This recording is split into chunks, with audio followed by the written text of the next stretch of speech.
tension heightens under the scorching Yemeni sun, where modern technology meets unconventional fighting methods. Military planners in Washington focus on leveraging air superiority and high-tech surveillance, while Houthi fighters rely on hidden stockpiles and quick relocation to offset the U.S. advantage. The United States invests heavily in intelligence-gathering systems, deploying MQ-9 Reaper drones and advanced satellite imagery to track movements across vast deserts and rugged mountains.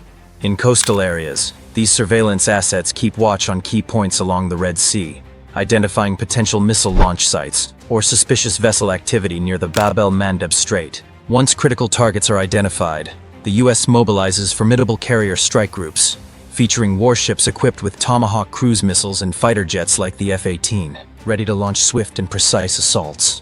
One real-time example occurred when multiple air raids were conducted across Saada and its outskirts, striking power grids and suspected command hubs that housed Houthi forces, underscoring the devastating reach of aerial campaigns.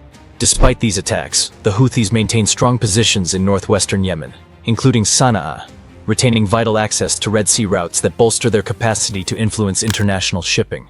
Their primary defense lies in small, mobile units adept at setting up launchers and dismantling them before detection. This shoot-and-move strategy undermines conventional intelligence cycles and complicates efforts to destroy launch sites. Rather than concentrating supplies in large bases, they scatter missile components and ammunition in hidden caches among remote villages and mountainous hideouts, making large-scale bombing less effective. Meanwhile, U.S. naval assets surround the area with a carrier strike group typically composed of destroyers, cruisers, and in certain cases, nuclear-powered submarines. These submarines can lurk beneath Yemeni waters, prepared to surface briefly and unleash cruise missiles. The compressed air ejection propels the Tomahawk above the waves, where its booster ignites for a long-range strike. The precision of Tomahawks, combined with the heavy payload of traditional airdropped munitions, creates a multi-layered threat capable of hitting command centers, radar stations, and any launcher that lingers too long. F-18 jets play a vital part in these operations, each able to carry JDAM kits that convert regular bombs into guided munitions. These can be laser-directed for pinpoint accuracy on mobile targets. Despite this formidable arsenal, the U.S. faces a persistent challenge from Houthi fighters who excel in vanishing before strikes can land, relying on local networks and knowledge of Yemen's uneven terrain. Local communities often support these fighters, offering shelter and facilitating supply lines. This support means that even if a cache is compromised, replacements can be acquired through hidden routes. For sea-based threats, the Bab el-Mandeb Strait becomes a high-tension zone. Houthi forces have employed Soviet-era anti-ship missiles to harass vessels passing this critical maritime choke point. Around 11% of global trade transits through this narrow channel, raising alarm among international shipping companies whenever conflict intensifies. A single successful strike here can send shockwaves through global markets. The Houthis have used older Soviet P-21 anti-ship missiles and retrofitted SA-2 missiles to threaten warships that stray within range. At times, they launch drone swarms first to overwhelm or distract a vessel's defense systems. U.S. destroyers and cruisers incorporate layered defenses, such as Aegis combat systems and close-in weapon systems, to intercept incoming missiles and neutralize drone formations. An example took place when a U.S. destroyer successfully intercepted a barrage of incoming rockets, demonstrating that robust defensive measures can hold off these sporadic but dangerous assaults. At sea, the U.S. Navy also conducts interdiction missions to block arms shipments destined for Houthi-controlled areas. By halting these supplies, the U.S. aims to reduce the number of missiles and drones circulating among insurgent fighters. Though intercepts have proven somewhat effective, illicit networks continue to adapt, using small boats and concealed overland routes to smuggle parts needed to assemble or enhance weaponry. On land, special operations forces attempt to raid suspected stockpiles, but the complexity of Yemen's tribal landscape and the Houthis' swift movement patterns mean many raids come up empty. One instance saw US-backed units seizing an abandoned warehouse thought to contain ballistic missile components, only to find that the Houthis had relocated days before. To counter such rapid evacuations, the U.S. supplies more aggressive drone reconnaissance, scanning for nighttime convoys that might be relocating assets from one mountainous region to another. Houthi fighters adapt by traveling in small groups and blending with civilian traffic, complicating rules of engagement and making it challenging to strike without risking collateral damage. The strategic city of Aden in southern Yemen is held by government-aligned forces, But even there, multiple factions vie for control, adding another layer of unpredictability and potentially aiding clandestine Houthi operations. Because alliances in Yemen shift frequently, securing consistent local support is difficult for any external power. This political fragmentation offers the Houthis continued room to operate.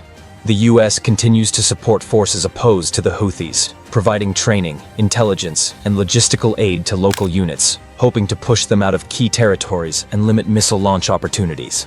In practice, however, such assistance faces logistical obstacles, with limited road networks and the risk of attacks by other armed groups, including Al-Qaeda-linked elements that exploit the broader chaos. When the Houthis do launch missiles at US naval assets, they rely on a combination of well-coordinated spotters, rudimentary radar, and calculated timing to catch ships within range. US vessels maintain high alert in these waters, prepared to respond with interceptor missiles the moment a radar lock or launch is detected. The short flight time of some ballistic missiles amplifies the risk of error or delayed reaction. The Houthis have also adapted by re-engineering older missiles for greater range or speed, banking on the possibility that at least one warhead might pierce defensive layers. Even so, modern interception systems, advanced radar arrays, and disciplined crew drills consistently tip the balance in favor of the US Navy, reducing the odds of a successful strike to a fraction. On land, F-18s and Reaper drones coordinate in real time, scanning for fresh launch plumes that indicate a recent missile firing, hoping to strike the site before the operators relocate. Although destructive raids can level buildings and degrade command centers, the Houthis' decentralized method of concealment means they rarely rely on a single base.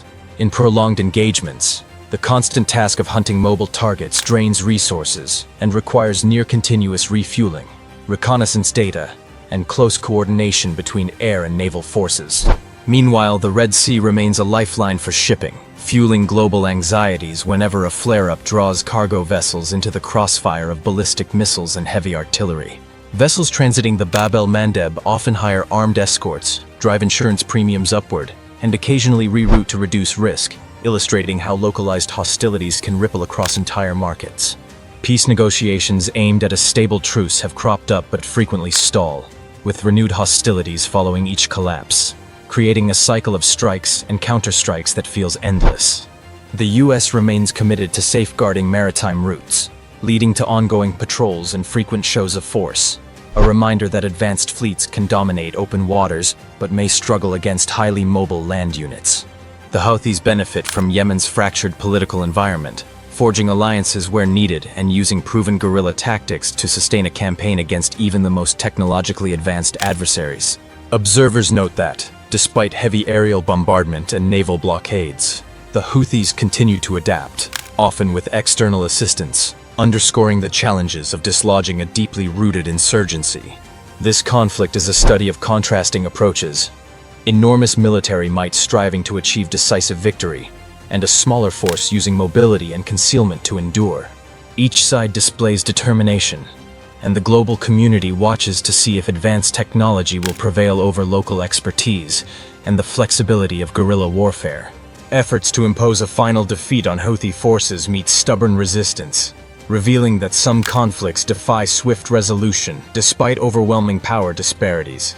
Maritime security persists as the central concern, and any incident in these waters provokes international scrutiny, reflecting the high stakes of a narrow passage that carries a significant share of the world's cargo. Eyes remain fixed on Yemen, where every launch, interception, and disrupted shipment writes another chapter in a conflict shaped by invention, resilience, and the continuous push for strategic advantage.